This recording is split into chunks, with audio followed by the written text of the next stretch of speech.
Bonjour petits et grands lecteurs, on se retrouve aujourd'hui pour un update lecture. Donc un update encore de mes lectures d'été, voilà, c'est toujours si bien organisé. Donc je vais vous présenter des lectures assez différentes les unes des autres et je commence tout de suite. La première lecture que je vais vous présenter c'est un album, je vais vite fait en parler parce que c'était très court mais sympathique. Donc il s'agit des lettres des fées séchées de Lady Cottington. Donc c'est un livre qui est illustré. Voilà, comme ceci. Moi les illustrations, j'ai pas été hyper sensible à la façon picturale dont étaient représentées les fées, mais c'est très très beau quand même. En fait c'est un livre qui reprend une mode qui était très... alors si je dis pas de conneries, si je dis pas de bêtises, qui était très utilisée au 18e ou au 19e siècle, je ne sais plus.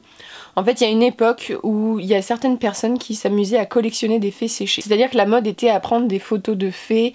Voilà, il y a tout le peuple, le petit peuple qui était... on y croyait, ou du moins on pensait avoir les preuves scientifiques pour le prouver.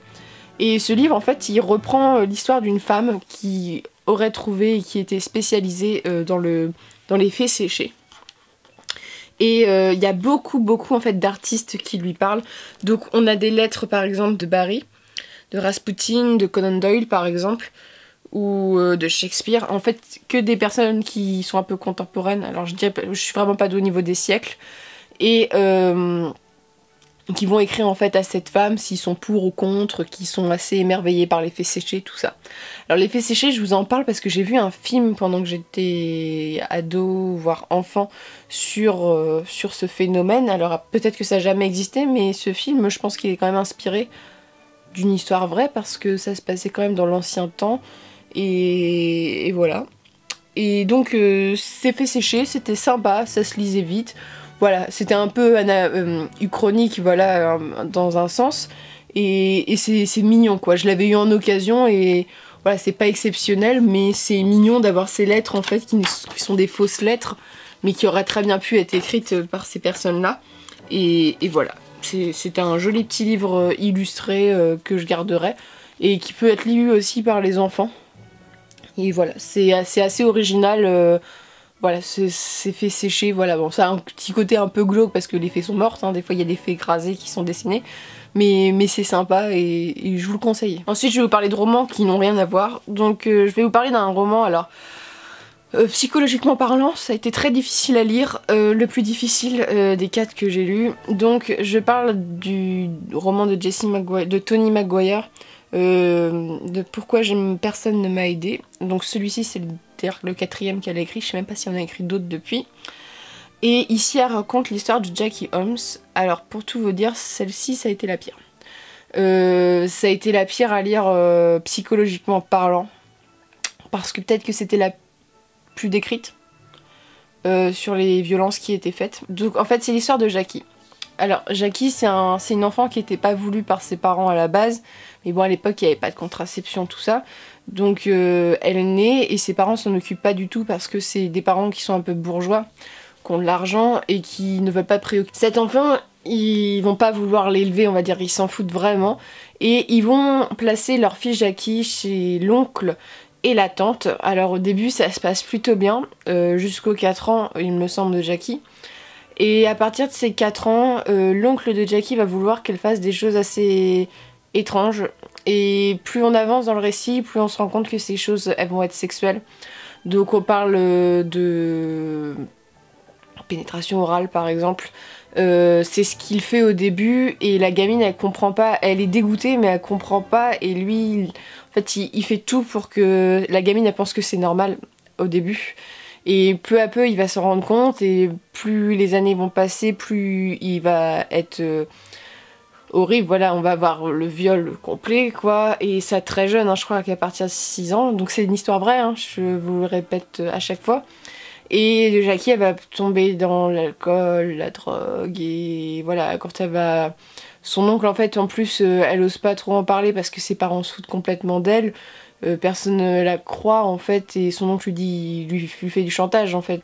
Et un jour elle va partir et elle va rencontrer un jeune qui vend de la drogue et ça va être son premier amour et on va apprendre que ce jeune là va avoir une vie totalement différente. En fait, c'est hyper tragique. Rien que d'en parler, j'ai envie d'en pleurer, quoi, parce que les descriptions étaient hyper présentes, donc ce qui était affreux, et en même temps, je vous dis, ces livres-là, ils vous font vraiment prendre en compte qu'il y a des gens qui sont comme ça, que ces histoires-là, elles datent d'à peine il y a 30-40 ans, donc, et que ça continue. Et en fait, l'histoire de Jackie m'a touchée, bah voilà, parce que ça toucherait n'importe qui, parce qu'elle est attachante et qu'elle a réussi à s'en sortir, qu'il y a des gens qui ont tout fait pour qu'elle s'en sorte, notamment des femmes. Voilà, il y a aussi la question de l'homosexualité qui est traitée dans le livre. Et il y a cette amie qu'elle va rencontrer qui va avoir... Là, je suis obligée de vous en parler, vous en spoiler, c'est juste un truc dans le livre, mais il va y avoir la question du sida. Et voilà, ça se soigne pas, ça se soigne mieux maintenant, même s'il n'y a pas de solution. Là, ça se soignait pas du tout, on en mourrait très très vite. Et voilà, c'est aussi cette époque, si, donc la question de l'homosexualité est quand même vachement présente dans ce livre-là. Voilà, c'est un peu l'homosexualité, un peu l'échappatoire à cet enfer-là. Et avec, voilà, que ça soit du côté de Jackie ou du côté du jeune homme, c'est important, voilà, de trouver des gens... ces gens se retrouvent dans de telles situations où ils s'aiment pas eux-mêmes, ils détestent tout, qui sont capables en fait d'aimer tout le monde. C'est un peu confus, mais voilà, ils sont dans un tel rejet qui, eux, se montrent assez ouverts d'esprit pour aimer tout le monde. Et voilà, c'est aussi une ode d'une certaine manière à l'acceptation de l'homosexualité. Donc c'était beau aussi, c'était beau cette façon de traiter la question. Et voilà, c'est un livre qui est hyper déchirant. Alors je vous le dis, je le lisais en public parce que j'attendais un bus quand j'étais en train de le lire. Et des fois j'avais autant des hauts de cœur de dégoût que les larmes qui me venaient aux yeux parce que c'était intolérable ce genre de situation, vous pouvez pas comprendre et voilà, en même temps il y a des moments, c'est beau quoi, c'est vraiment beau. Et voilà, ces livres ils sont aussi à lire parce que ces gens-là s'en sortent. Dans tous ces livres-là, c'est des gens qui, malgré le fait qu'ils aient subi des insanités affreuses, relèvent la tête et vivent une vie qui les rend heureux. Et voilà, et tout en n'oubliant jamais en fait ce qui se passe, mais par le témoignage, ils exultent un peu ses peurs et ses craintes. Et voilà, je vous conseille vraiment Toni Maguire parce qu'en plus elle a une plume qui est hyper addictive. Et voilà, que ça soit pour son propre passé ou le passé des autres, c'est très bien écrit et c'est touchant et ça nous fait prendre conscience qu'on est bien lotis et qu'il faut arrêter de se plaindre. Donc voilà. Ensuite je vais vous parler d'un livre, ça n'a rien à voir, c'est un livre jeunesse. Livre jeunesse que j'ai beaucoup aimé, voilà, énormément. Et c'est un livre, vous savez que j'aime beaucoup cette série. Donc il s'agit du Pays des Contes de Chris Colfer. Donc c'est l'Odyssée imaginaire, c'est le 5e tome. Alors ici, ce que j'ai bien aimé dans ce livre-là, vraiment, c'est qu'on n'est plus dans les contes d'Anderson ou de Perrault ou ce genre de choses. On est dans les contes du garçon d'un des jumeaux, donc de Connor. C'est ses contes à lui. Et en fait, voilà, ils sont toujours à la recherche de l'homme masqué et on a une princesse cyborg, on a des super-héros, on a des pirates, voilà. C'est vraiment dans les contes et leur mère en plus a une plus grande importance dans ce livre-là. Et voilà, j'ai passé un super moment. Chris Colfer, c'est son livre, cette série, je l'aime beaucoup parce qu'elle est hyper palpitante. Et ici, en fait, le fait que ça soit toujours dans les contes, à un moment, je me suis dit, ça va me lasser. Et en fait, comme ici, on rebondit sur d'autres contes, qui sont des contes inventés, je trouve que ça vachement sympa parce que c'est des contes modernisés, en fait, d'une certaine manière. Et voilà, je ne peux que vous conseiller cette série qui est bien. En plus, voilà, ce qui est intéressant, c'est que Chris reprend les personnages qu'il connaît et il est...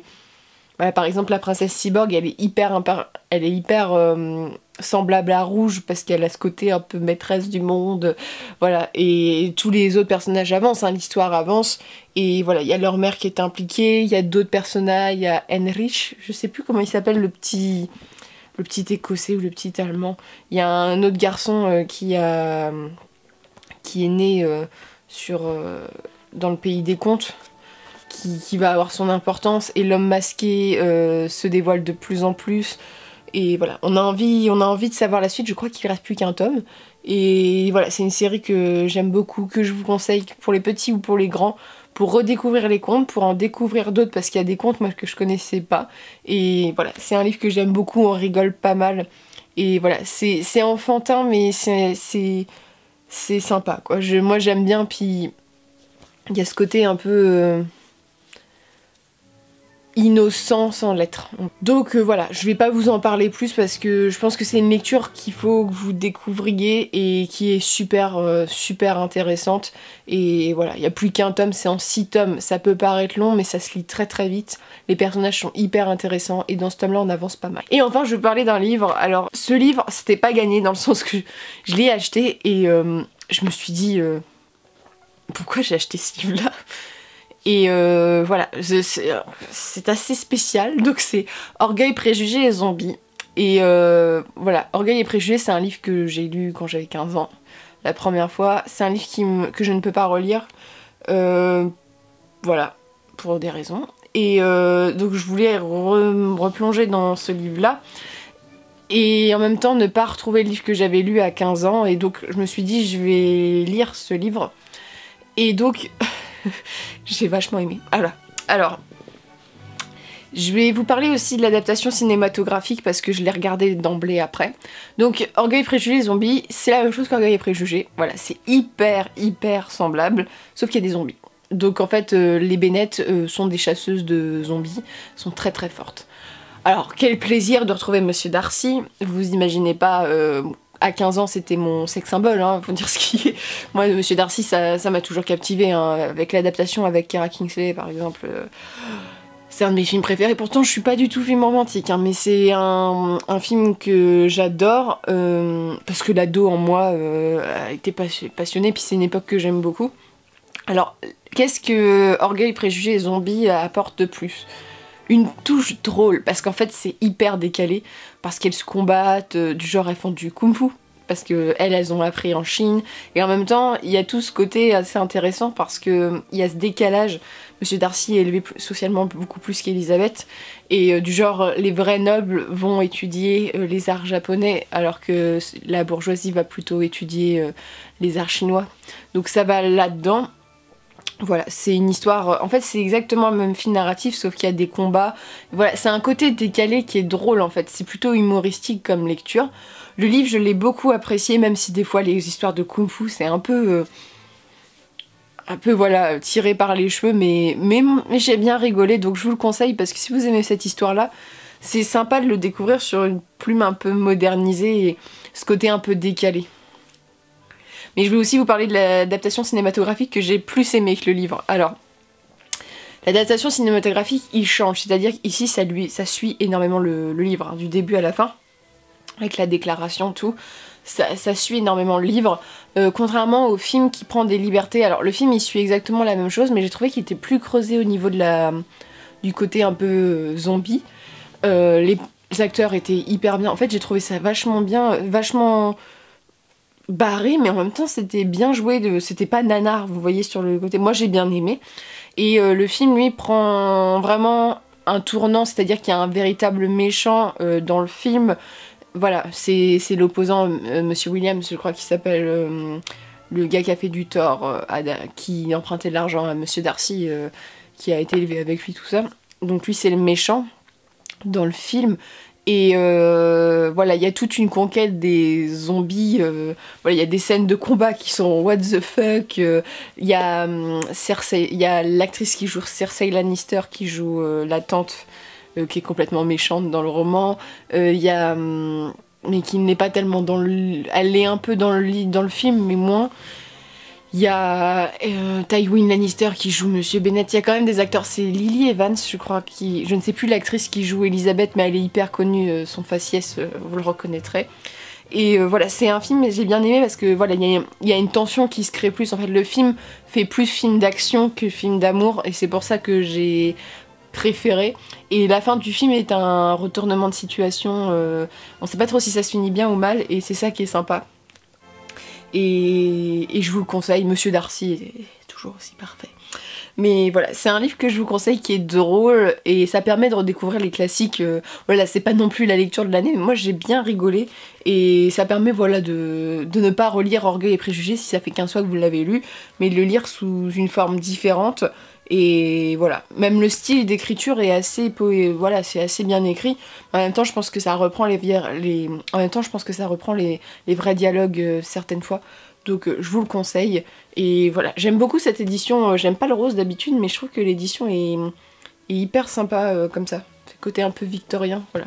Et je vous le conseille. Donc, c'en est tout pour ces lectures. Comme d'habitude, n'hésitez pas à me dire ce que vous en avez pensé. Voilà, je vais pas me répéter. Et je vous souhaite de très bonnes lectures et une très bonne journée.